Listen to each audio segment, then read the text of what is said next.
नमस्कार. लोकवृत्तमध्ये आपलं स्वागत. महर्षी कर्वे शिक्षण संस्थेच्या अध्यक्ष आणि सचिवांना नोटीस. शाळा व्यवस्थापनावर दिरंगाईचा ठपका. शाळांतर्गत चौकशी सुरू. साताऱ्यातील कन्या शाळेत कबड्डी खेळताना डोक्याला गंभीर इजा झालेल्या विद्यार्थिनीला तातडीनं वैद्यकीय मदत न मिळाल्यानं तिचा मृत्यू झाल्याचा ठपका शाळेवर ठेवण्यात आला आहे. रक्त न आल्यानं शिक्षकांनी गांभीर्यानं न घेतल्यानं मृत्यू ओढवल्याचं विद्यार्थिनींचं म्हणणं आहे. दरम्यान 10वीतील विद्यार्थिनीच्या मृत्यूबाबत शिक्षण विभाग चांगलाच ऍक्शन मोडवर आला आहे.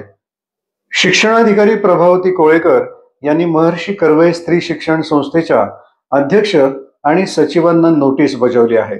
या प्रकरणी जबाबदारी निश्चित करून कारवाई करावी, अन्यथा वेतन अनुदान बंद करणार असल्याचा इशारा त्यांनी दिला आहे.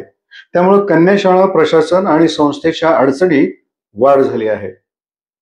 कन्या शाळा सातारा येथील 10वी मधील विद्यार्थिनीचा मृत्यू झाला. याचा अहवाल मुख्याध्यापकांकडून आणि क्षेत्रीय अधिकाऱ्यांकडून माध्यमिक शिक्षण विभागाकडे प्राप्त झाला आहे. शाळा सुरू असताना शाळेमध्ये एखाद्या विद्यार्थ्याला पडल्यानंतर इजा झाली असता प्रथमोपचार करून परिस्थिती पाहून तत्काळ हॉस्पिटलमध्ये दाखल करणं ही मुख्याध्यापकाची व संबंधित शिक्षकांची जबाबदारी असते. संबंधित मुख्याध्यापक आणि शिक्षक यांनी स्वतःची जबाबदारी पार पाडण्यास अक्षम्य दुर्लक्ष केलं असून ही बाब गंभीर आहे.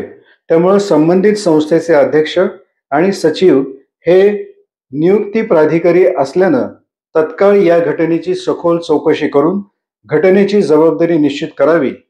घटना जबाबदार मुख्याध्यापक व शिक्षकांविरुद्ध महाराष्ट्र खाजगी शाळेतील कर्मचारी नियमावली नुसार योग्य ती कारवाई करावी.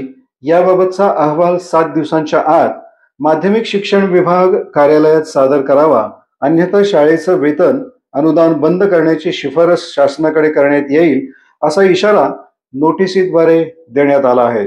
यामुळे जिल्ह्यातील शिक्षण क्षेत्रात खळबळ उडाली आहे.